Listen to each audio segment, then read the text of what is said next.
awal asem gitu, nggak dimakan, terus sayurannya juga bau busuk.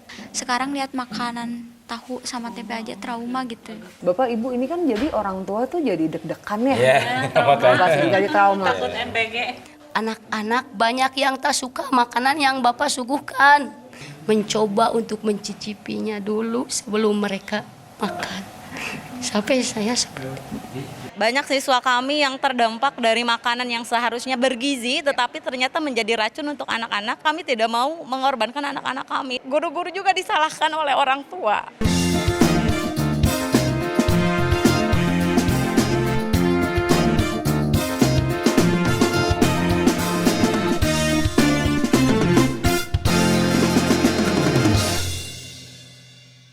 Sekarang juga kita sudah menetapkan ini sebagai statusnya KLB, kejadian luar biasa, supaya penanganannya lebih cepat dan juga lebih menyeluruh.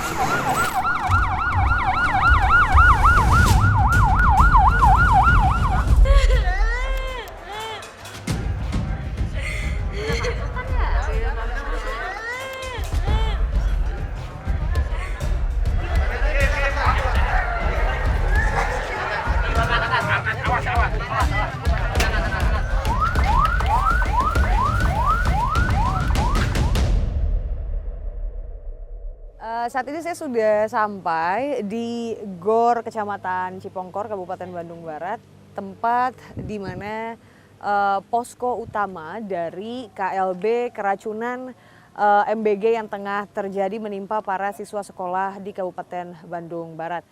Saya ingin lihat ke dalam situasinya seperti apa, point of view, tetap ikuti saya.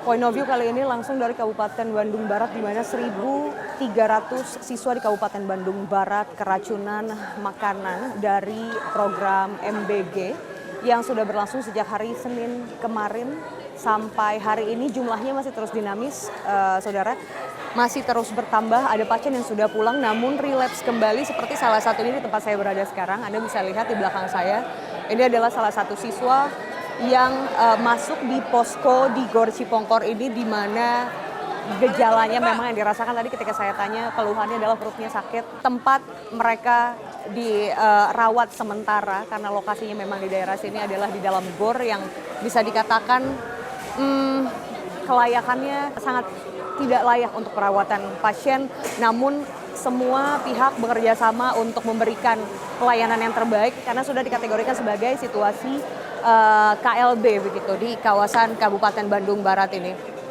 Kita lihat ini ada salah satu pasien siswa yang siap-siap akan dipindahkan menuju ke Rumah Sakit Umum Daerah Cililin untuk mendapatkan penanganan lebih lanjut.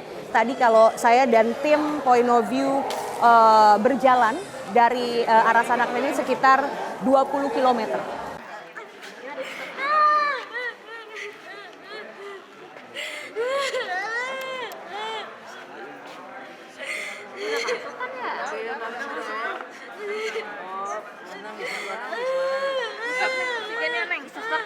Ininya diisap sayang.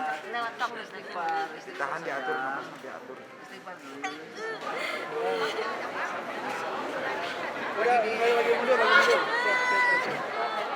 Ibu dengan Ibu siapa? Saya dengan Ibu Epa. Ibu Epa. Ibu Ya. Epa guru Ya, guru Dari? sekaligus kesiswaan dari MTI Syarif Hidayatullah. dari MT Syarif Hidayatullah. Ibu boleh ceritain nggak Bu, awal pertama kali kasus ini terjadi di hari Senin kemarin, apa yang terjadi? Ada aduan dari satu kelas kah atau beberapa murid sampai akhirnya sekolah Ibu menjadi sekolah yang salah satu yang paling banyak muridnya yang kena jadi korban kasus ini? Sebetulnya untuk di sekolah kami pemberian MBG dari SPPG Maju Jaya itu hari Rabu. Ya, hari Rabu jam 9.30 kami di waktu istirahat mendistribusikan ke kelas-kelas masing-masing. Jam 10, sekitaran jam 10 ada mulai dari kelas 8D ada yang mengeluh sakit perut dan mual-mual. Terus kemudian dilanjutkan anak-anak yang dari kelas 8A. Mereka menjerit-jerit kesakitan mual dan pusing sampai ada yang kejang-kejang.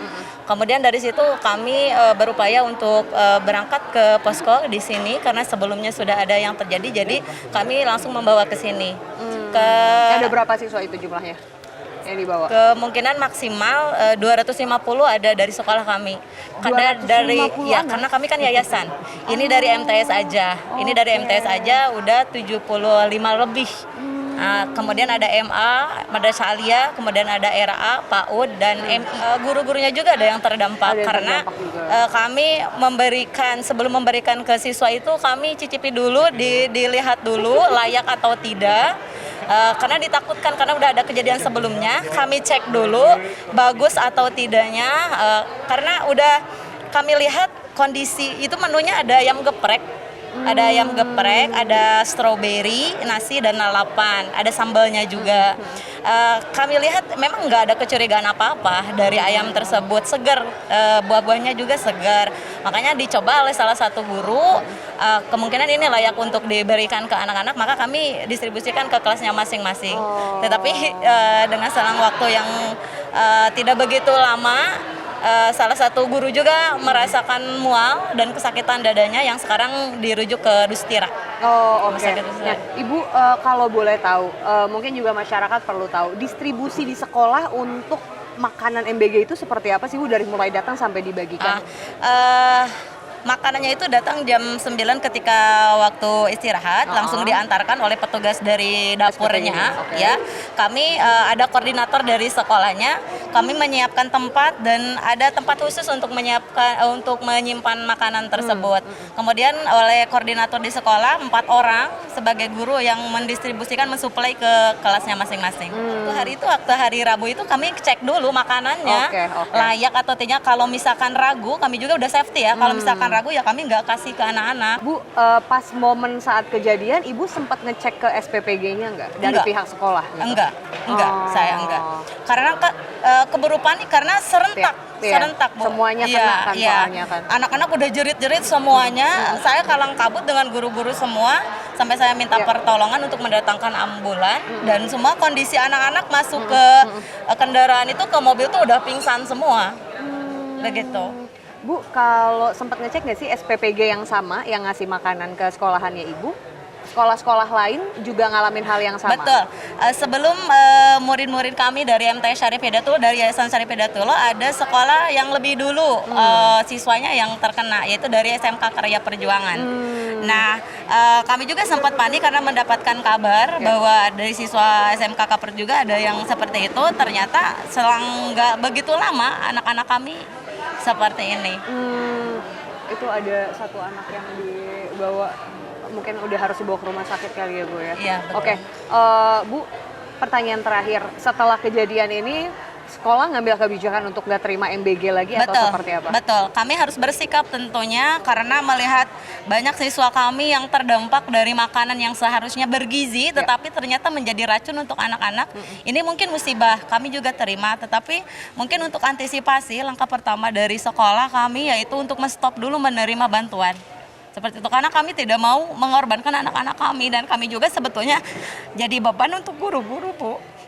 Guru-guru juga disalahkan oleh orang tua, ya, katanya kami sebagai pengajar dan kepala sekolah harus bertanggung jawab kepada anak-anak, padahal kami juga korban, Bu. Kita nggak dapat makanan, kita nggak dapat jatah dari MBG tersebut, tapi kami jatahnya hanya membereskan dan mendistribusikan. Kami harus mengikat kembali makanan tersebut, tetapi kami disalahkan oleh orang tua, tapi kami terima dan kami siap dan bertanggung jawab karena saya sebagai selaku pelaku juga untuk distribusi ke anak-anak sebagai koordinator. Begitu. Ibu, kalau Ibu dapat kesempatan untuk ngomong langsung sama pemerintah, Ibu mau ngomong apa?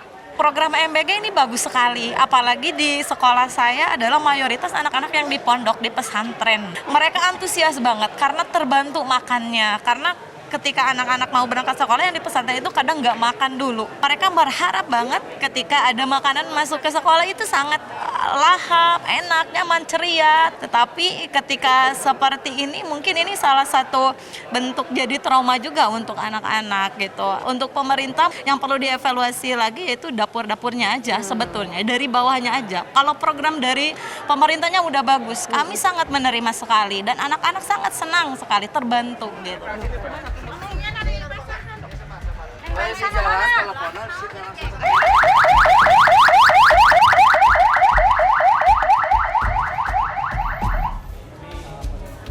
Ini saya sudah bersama dengan Kang Rendra Gustiawan. Mungkin boleh diceritain dulu posko ini keberadaannya sejak hari apa dan gimana pertama kali ketika pasien siswa ini mulai berdatangan di sini? Jadi posko ini kita aktifasi di hari Senin.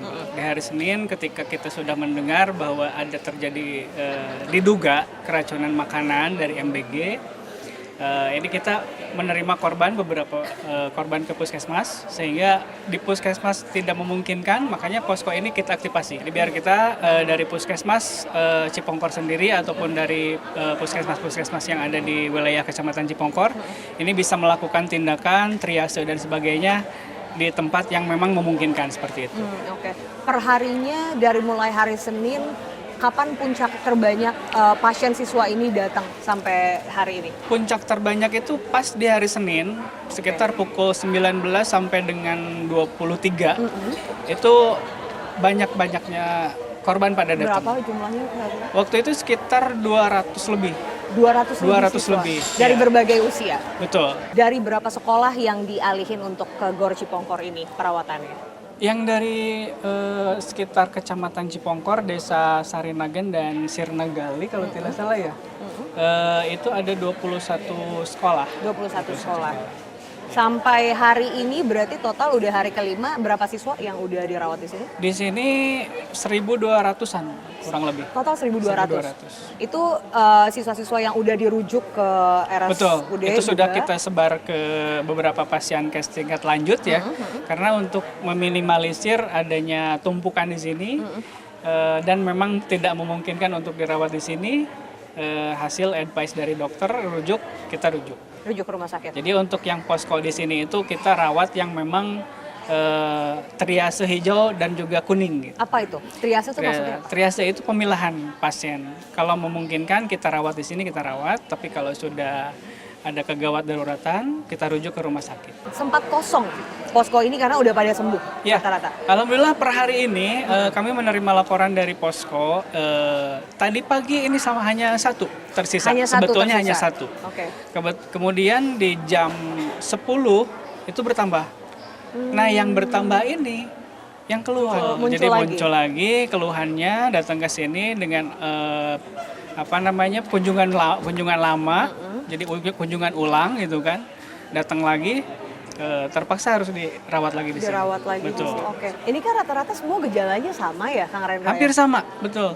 Hampir sama. Jadi dari mulai hari pertama sampai dengan hari ini, gejala yang muncul itu memang pusing, mual, muntah, kejang, ada kejang.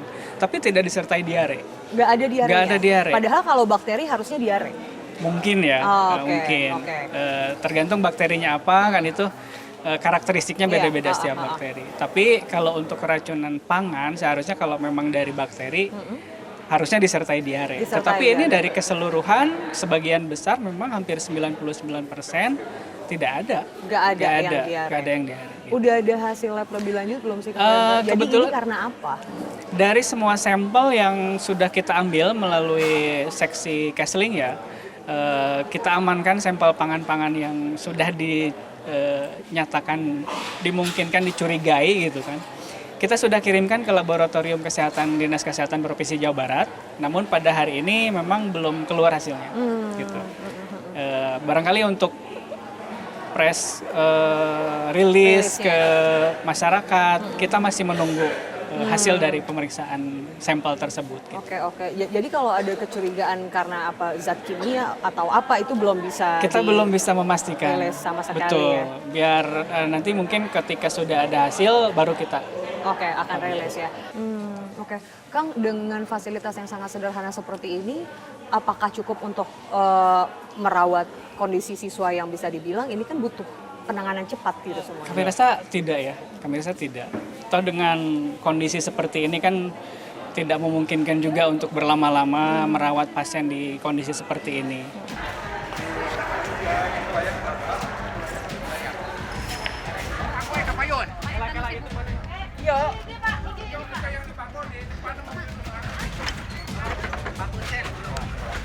Ibu naik balik, Bu. Keluarganya naik, Bu. Keluarganya naik.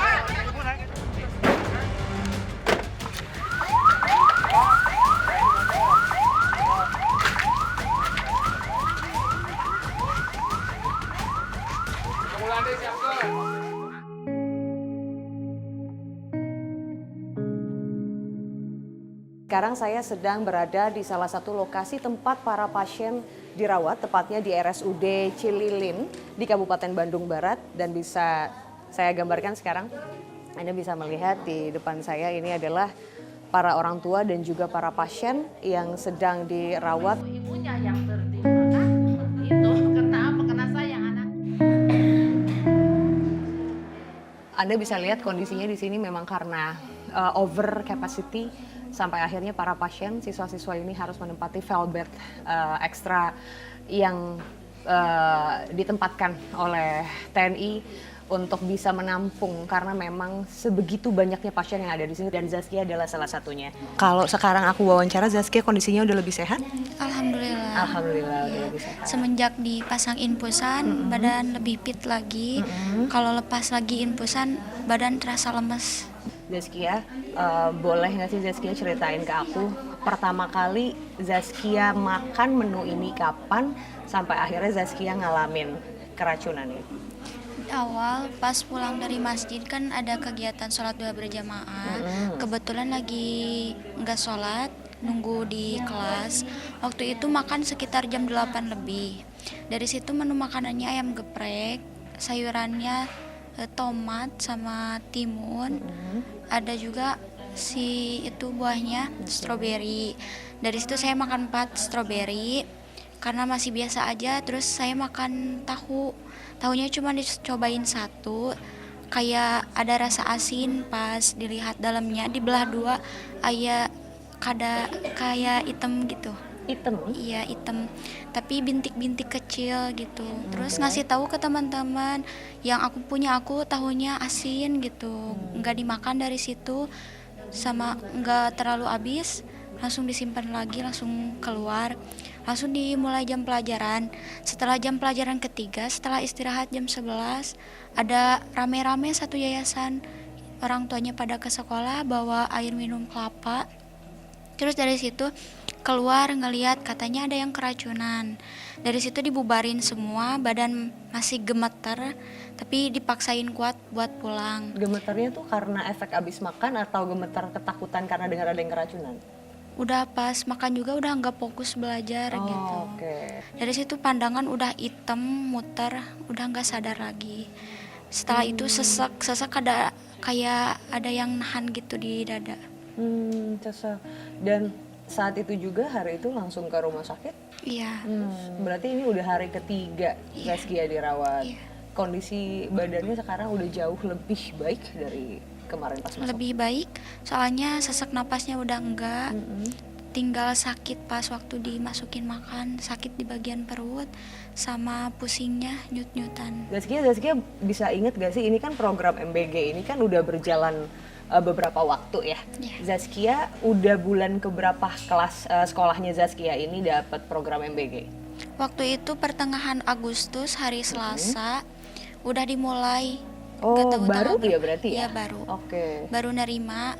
Yang awal asem gitu, nggak dimakan, terus sayurannya juga pada bau busuk. Yang asem itu yang pertama apa? Dari semua menunya. Semua menunya? Ya kecuali jeruk yang bagus waktu itu. Jadi pas dibuka udah kecium baunya, nggak pada dimakan. Semuanya dimasukin ke kantong kresek. Kata guru juga nggak boleh dimakan kalau emang asem. Dan kebesokan harinya menu MBG-nya datang lagi? Datang lagi terus menerus. Saya nggak sekolah sejak sesudah lomba dan makan itu nggak sekolah karena sakit. Ternyata dari situ ada juga teman-teman adik kelas yang sakit. Berarti setiap hari menu MBG yang datang ada satu hari menu yang enak nggak gitu, yang patut, yang pantas untuk dimakan gitu? Ada yang enak waktu itu yang masih biasa-biasa aja dari mie ayam. Dari mie ayam lumayan enak. Lumayan enak. Nggak terlalu banyak waktu itu juga udah sepi, nggak ada yang ngomongin lagi keracunan. Sesudah dari situ menu kemarinnya ayam geprek hari Rabu, ternyata banyak lagi yang keracunan. Banyak lagi yang keracunan. Nah, berarti ini bukan sakitnya Zaskia yang pertama karena makan menunya MBG? Iya, mungkin waktu itu cuman pusing di rumah diam, terus mual-mual gitu. Ternyata nggak tahu dari efek makan karena asam isinya nggak tahu gimana. Sekarang lihat makanan tahu sama tempe aja trauma gitu, agak trauma. Jadi nggak mau makan. Jadi nggak mau makan, mungkin udah terasa gitu. Jadi lihat makanan di meja gitu, jadi trauma, nggak mau makan apa-apa lagi. Jadi mungkin trauma. Tapi nggak boleh, harus makan biar sehat. Zaskia inget gak teman sekelasnya Zaskia ada berapa orang yang juga ngalamin hal yang sama kayak Zaskia? Kalau ceweknya kan 10 orang. Dari 10 orang itu sisa 2 yang selamat.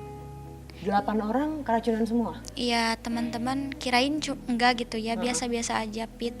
Ternyata dibawa ke puskesmas, di infus ada yang sampai sesak dibawa ke sini katanya. Terus di RSIA ada, tapi udah pulang. Yang sekarang di sini tinggal berdua. Kelas aku 9A sama 9C yang tersisa. Oh, yang cowok-cowoknya? Yang cowok cuman berdua dari 11 orang kalau nggak salah. 2 orang yang kena. Yang kena, Iya. Sisanya selamat. Alhamdulillah.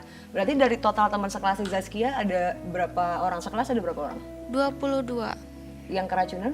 Yang keracunan kurang lebih ada 10. 10 orang, separuh kelas berarti. Iya. Ibu mau tahu dong Ibu, pas kemarin Zaskia pertama kali ngeluh, apa yang Ibu lakukan? Kan ternyata Zaskia nggak sendiri nih, banyak teman-teman sekelasnya juga ngalamin. dia itu pulang sekolah nggak tahu kenapa ya, nggak tahu keracunan atau enggaknya kan nggak tahu. Terus dia itu diambil sama orang yang lewat karena Saskia itu udah nggak ingat, dia di pinggir jalan. Ada yang ngambil terus dibawa ke Ciakar, ke puskesmas. Jadi pingsannya di pinggir jalan? Iya, di pinggir jalan sebelum ke rumah. Terus ada yang ngasih tahu bahkan Saskia udah ada di sana. Saya tepat dia udah lagi gini ya, napas kan udah kaku gini, kram gini, kejang-kejang terus dia itu. Terus saya minta rujukan, terus langsung ke sini. Ini kan program prioritasnya pemerintah ya Bu, maksudnya mungkin niatnya baik untuk bisa memberikan makan ke anak-anak, tapi pelaksanaannya ternyata nggak selancar dan nggak sebaik itu karena efeknya buruk seperti ini gitu. Ibu mau ngomong apa ke pemerintah?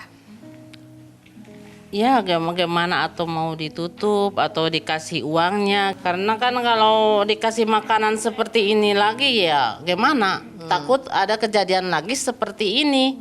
Kalau dikasih uangnya kan ibunya yang mengelola. Nantinya nih hari ini menunya apa kan dibawa ke sekolah, nanti kan dilihat sama guru-gurunya. Kalau mau dikasih menu makanan keringan sih boleh. Berapa hari Ibu di sini, banyak pejabat pemerintah yang datang, udah ada kompensasi belum dari pemerintah? Belum. Jawabnya kompak ya sebenarnya. Iya. Saya tadi rencana mau ke sekolah untuk ngobrol sama guru atau kepala sekolahnya, tapi ternyata ibu gurunya juga dirawat di sini. Keracunan juga. Ibu, assalamualaikum. Waalaikumsalam. Salam kenal Bu. Bu, boleh ceritain ini murid-muridnya Ibu pada kena keracunan, ibunya juga kena keracunan tuh gimana ceritanya Bu? Biasa kita kan guru memantau anak-anaknya, kelas 1, kelas 2, kelas 3. Ibu nganjurin kayak gitu ya nggak apa-apa, makan aja kalau yang mau ya makan. Ibu mau ibu dulu katanya gitu kan, ada yang gitu. Minta tes suruh ibunya makan. Sampai operator kami juga ya, sampai gini ya udah tuh bapak udah ngemakan, emang iya ngemakan di depan anak-anak tuh bapak nggak kenapa-napa, mungkin belum puas juga, ibu cobain. Ya udah, nah cobain tuh ibu tenang, Bismillah, ibu bilang gitu, Bismillah, Bismillah, la haula. Itu ibu nggak kenapa-napa, ibu juga. Kan biasa ibu-ibu guru nggak beresin lagi, kan banyak Sisa. iya nggak dimakan juga gitu. Nah pas ada nasi, terus ada tahunya juga ya tadi ibu nggak makan. Terus ada 5 suap, enggak 5 suap, 3 suap. Diam ibu teh pas keluar ibu berdiri. Kenapa berdirinya seperti ini? Ibu teh nggak kuat megang. Nah pas mungkin emang di luar udah banyak orang tua, terus anak-anak pada menjerit-jerit, orang tua menangis. Ya udah duduk lagi, udah nggak kuat, udah sakit ini ditahan. Pas mau nelen, kok nggak bisa? Ini gini aja. Kaku. Ibu menjerit ya, menjerit nangis, udah mau nelen ludah nggak bisa, kaku. Ini sakit kering. Jadi akhirnya ibu dirawat lah hari Akhirnya ini ya. dirawat ya. Di sini mungkin sekalian saya menyampaikan mewakili kami para guru. Pak, dari sekian banyak tenaga kerja yang Bapak angkat, kami para guru menjadi budak dalam program ini. Kok bisa? Ya bisa. Kami bertugas membagikan makanan ini, mengumpulkan kembali, menghitung dan mengembalikan rantang kepada pemasok. Sementara jika ada rantang hilang, kami wajib ganti. Belum lagi ulah sebagian kepala daerah yang mengeluarkan pernyataan bahwa guru harus mencoba MBG tersebut sebelum diserahkan kepada siswa. Jadi kami guru ini dijadikan apa? Tumbal racun atau tikuskah yang nanti kalau mati tinggal buang saja ke tempat sampah. Mohon dengan sangat kaji kembali program ini. Perbaiki saja ekonomi negara ini. Sejahterakan masyarakat. Makan harian anak-anak mereka akan terpenuhi. Tak perlu Bapak yang menyediakan. Anak-anak banyak yang tak suka makanan yang Bapak suguhkan. Tak bercabai, tak bersantan. Dan kata anak-anak, tak enak bertambah lagi kerja kami membujuk anak-anak. Ibu iya, kami membujuk anak-anak sampai kami pun makan, harus mencicipi sampai seperti ini. Membujuk anak-anak untuk mau makan dengan berbagai macam cara seperti saya tadi. Mencoba untuk mencicipinya dulu sebelum mereka makan. Sampai saya seperti ya mungkin yang lain kondisinya kuat ya. Tapi kan emang saya ada riwayat sakit-sakit lambung. Memaksakan ini suara guru ya, mohon maaf ini suara. Bapak sama ibu di sini nungguin Hisnah udah hari ke berapa? Hari kedua. Hari kedua. Tadi saya udah wawancara satu pasien dari sekolah yang berbeda ya tadi. SMK, Hisnah dari Asahida, Bu Guru dari Madrasah Ibtidaiyahnya ya. Cipongkor ini 3 tempat berbeda tapi dari satu SPPG ya. Satu. Dapurnya sama. Dia mondok di pesantren. Nah, saya minta izin ke gurunya langsung dibawa pulang. Pas dibawa pulang itu dia tidur biasa, normal, makan normal, pagi-paginya masih normal pagi-paginya. Pas jam 9 siang langsung dia lemas, ketinggal, langsung dia muntah-muntah dan sakit perut, langsung panas gitu. Kram. Kejang ya? Ada kramnya, kejang gitu. Nah, waktu kejadian itu langsung nggak bisa, langsung bicara juga udah gimana lah gitu. Kemana suaranya juga. di dalam gitu. Jadi langsung ini kejam. Tapi kejadiannya itu nggak langsung gitu, satu hari 1 malam baru kena dia. Setelah kejadian. 1 hari setelah kejadian. Hisnah sekarang kondisinya gimana sayang? Apa yang dirasain? Mendingan. Udah mendingan, alhamdulillah. Udah nafsu makan lagi? Ada. Udah bisa makan lagi. Alhamdulillah. Tadi sempat apa kayak badannya masih ada nggak enaknya, panas atau gimana? Panas sedikit. Masih panas. Kepala pusing dan lagian katanya ini perut nggak bisa minum yang sakit bangetnya perut gitu kemarinnya, tapi sekarang mendingan gitu, alhamdulillah. Hisnah kalau besok masuk sekolah masih mau makan menu MBG lagi? Enggak. Trauma, Ibu udah trauma. Udah nggak mau lagi. Teman-teman Hisnah ada berapa banyak yang kena di kelas sayang? 50 lebih. 50 lebih. Di sekolah? Iya. Teman sekelasnya Hisnah tahu nggak siapa aja, ada berapa orang yang kena? 5 paling. 5 orang. Totalnya ada berapa sekelas? 35. 35. Oke, Bapak Ibu ini kan jadi orang tua tuh jadi deg-degan ya. Iya, makanya. Pasti jadi trauma. Takut MBG. Jadi takut MBG malah. Apa sih Bu, kalau ada yang mau diomongin sama pemerintah terkait dengan program ini gitu? Karena udah ada kejadiannya anaknya Bapak Ibu jadi korban juga, ada yang mau disampaikan nggak sih Bu? Mungkin Ibu dulu silakan. Ya kalau bisa mah dikasih MBG-nya yang mentah aja. Yang mentah aja maksudnya? Iya, Yang kering. yang kering-kering gitu, jangan yang dimasak gitu. Mau tanyanya kalau yang keringan itu ada yang bergizinya enggak maksudnya gitu. Gitu yang gitu.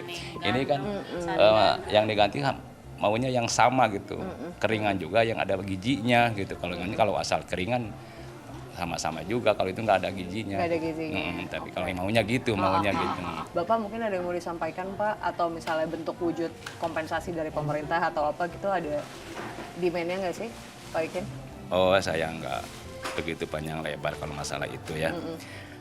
Karena ini program bagus, cuman ya namanya orang tua mungkin banyak kemauan. Cuman ya nanti bisa konsul bagaimana bagusnya lah. Bapak Ibu semoga kisah cepat sembuh, cepat pulih, lebih enakan lagi. Bapak Ibu juga nggak khawatir lagi ngelepasin anak ke sekolah. Iya. Sebetulnya programnya mungkin tujuannya bagus. Bagus, dan memang saya juga Cuman bagus ya. pelaksanaannya ya Bu Guru ya.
Oh, yang lagi di dalam ini pihak dari mana? Dari Dinas Kesehatan. Oh, dari Dinkes. Oke. Ada sama sekali ya. Atau perwakilan yang ada di sini gitu, Kang? Saya mau ketemu sama siapa? Ini orang Dinkes lagi diterima sama... Belum. Oh, masih nunggu? Oh, masih lagi nunggu. Oke. Ngelihat ke dalam juga nggak bisa? Nggak bisa. Oh. Media dari manapun sekarang belum diizinin. Saudara, setelah penelusuran saya bersama tim Point of View di Kabupaten Bandung Barat, saya melanjutkan perjalanan ke salah satu dapur yang menjadi dapur pemasok MBG dan sementara ini ditutup. Ini Yayasan Raji Putra Barokah Dapur Makmur Jaya. Saya berusaha untuk mencoba mewawancarai pihak terkait, yakni Kepala SPPG yang bertugas di sini, namun katanya tidak ada orang yang bisa diwawancara. Kita akan menunggu hasil dari penyidikan pihak kepolisian, pihak Dinas Kesehatan terkait semuanya untuk bisa memberikan secara rinci apa sebetulnya yang terjadi kepada lebih dari 1.300 anak-anak yang mengalami ini. Namun pertanyaannya, apakah sudah tepat di timing ini program ini dihentikan untuk sementara. Penyidikan ini masih berlanjut. Point of view, sampai di sini saya Aziza Hanum. Salam SCTV.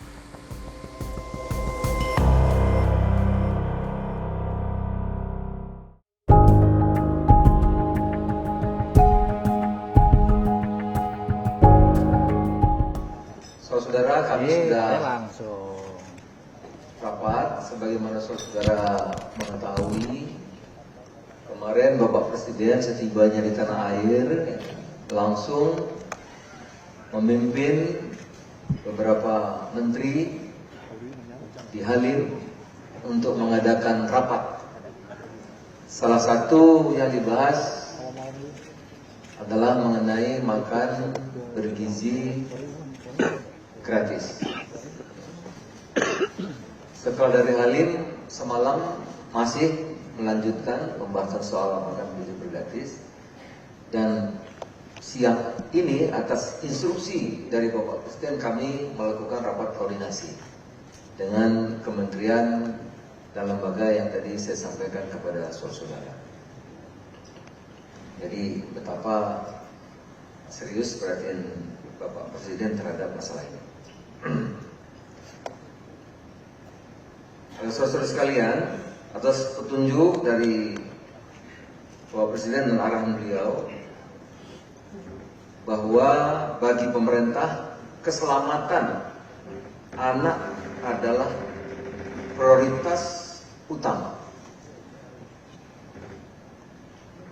Kami menegaskan insiden bukan sekedar angka, tetapi menyangkut keselamatan generasi penerus.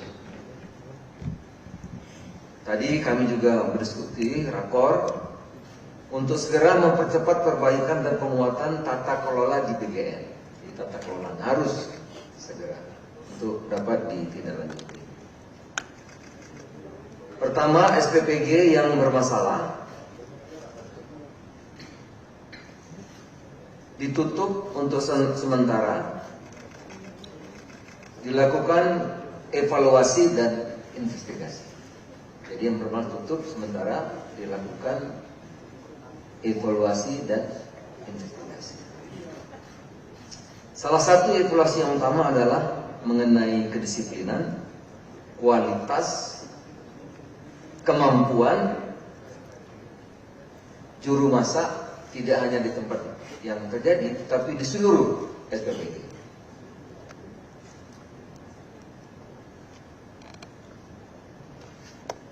Diwajibkan untuk sterilisasi seluruh alat makan dan proses sanitasi diperbaiki, khususnya kualitas air dan alur limbah. Itu antara lain, semua dievaluasi dan diinvestigasi, tapi ada beberapa tadi yang saya sampaikan ini yang mendapat perhatian serius, kualitas air dan alur limbah, saudara. Kemudian diperintahkan semua kementerian lembaga, Pemda, pemangku kepentingan program MBG ikut dan aktif dalam proses perbaikan ini. Jadi kementerian daerah, kementerian lembaga terkait juga harus bersama-sama aktif, tidak menunggu tapi aktif melakukan pengawasan. Rakor kami juga tadi baru selesai, ya, memang sertifikat layak higienis dan sanitasi itu syarat, ya. Tetapi setelah pasca kejadian sekarang mendapat perhatian khusus, harus atau wajib hukumnya, ya, setiap SPPG harus punya SLHS, harus akan dicek, karena kalau tidak ada ini nanti kejadian lagi, karena keselamatan adalah anak-anak kita itu adalah prioritas utama. Jadi SLHS, sertifikat layak higienis dan sanitasi wajib untuk seluruh SPPG. Kami sudah meminta juga Menteri Kesehatan untuk mengoptimalkan atau menginstruksikan puskesmas di seluruh tanah air dan juga UKS UKS itu usaha kesehatan sekolah, untuk ikut secara aktif. Tanpa diminta, aktif. Untuk ikut memantau SPPG secara rutin, berkala. Ya, secara berkala.